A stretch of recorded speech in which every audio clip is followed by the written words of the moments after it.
Ուրեմն Աշոտ Բլեյանը այստեղ խոսեց ռուսական դպրոցների մասին, որ գործում են Հայաստանում, որտեղ հաճախում են Հայաստանի քաղաքացի հայերի զավակներ, բայց շատերը չգիտեն, ես ուզում եմ դրա համար հատուկ ասել, որովհետև հեռուստատեսային բանավեճերում ուրեմն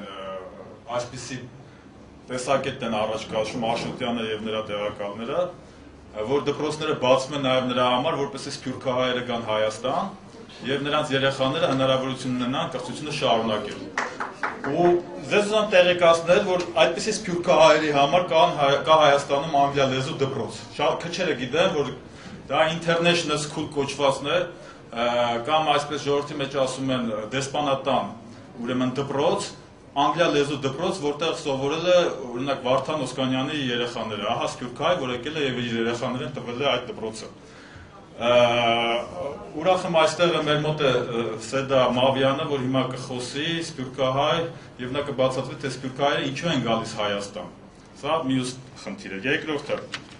ուրեմն ես Սերժ Սարգսյանի, նախագահ Սերժ Սարգսյանի մայիսի 28-ի ուղերձում 6 անգամ նա օգտագործեց հավատալ բառը, հավատալ հայ ժողովրդին։ Մի նախադասություն մեջ բերեմ։ Պետք է հավատալ հայ ժողովրդի ունակություններին, հավատալ նրա կռվելու, կառուցելու, մտածելու, արարելու մեծ հնարավորություններին։ Ուրեմն, եթե օտարալեզու դպրոց են բացում Հայաստան, սա պարզ երևում է, որ չեն հավատում հայ ժողովրդի մտածելու ունակություններին։ Այն, որ կառավարությունը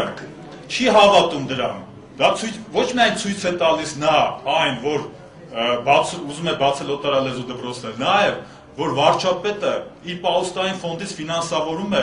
օտար լեզվով հաղորդումներ, ինչպես են չտո գծե կարտանը։ Ուրեմն այդ հաղորդումը փաստորեն միակ ինտելեկտուալ հաղորդումն է, եւ վարչապետը իմ կարծիքով հատուկ ուզում է ցույց տալ, որ միայն ռուսերենով կարող են մարդիկ մտածել։ Նա հատուկ փող է տալիս, որ հասարակությունը ցույց տա, թե ինչ լեզվով են մարդիկ մտածում։ Հա, որի, ուրեմն ինչու սա ասացի, այս չտո գծե կագդա ակումբի մեջ է մտնում Աշոտյանը, եւ Աշոտյանի հետ հեռուստատեսությամբ, եթե դուք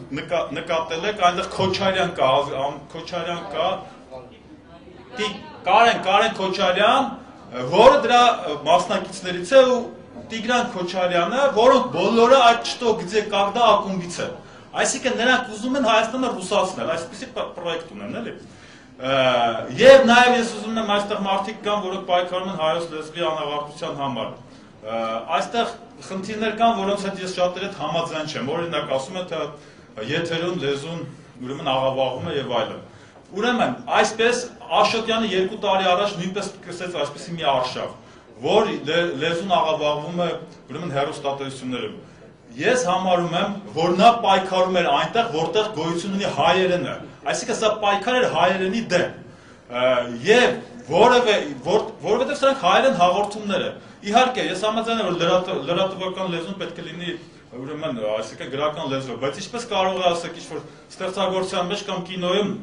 վարորդը կամ ասենք բժիշկը խոսի այդ գրական լեզվով, երբ որ ամեն մեկը իր լեզուն ունի եւ այդ լեզուները հենց այդպես զարգանում է, հայերեն հենց այդպես է զարգանում եւ ես ուզում եմ հիշել Խաչատուր Աբովյանին, որ ինքը այերով գրում էր եւ ասում էր իմ ազիզ ազգ, ես քո համար գրում եմ, հա, այս գիրքն եմ գրում։ Եվ հիմա Աշոտյանը պայքարելով հայերենի դեմ,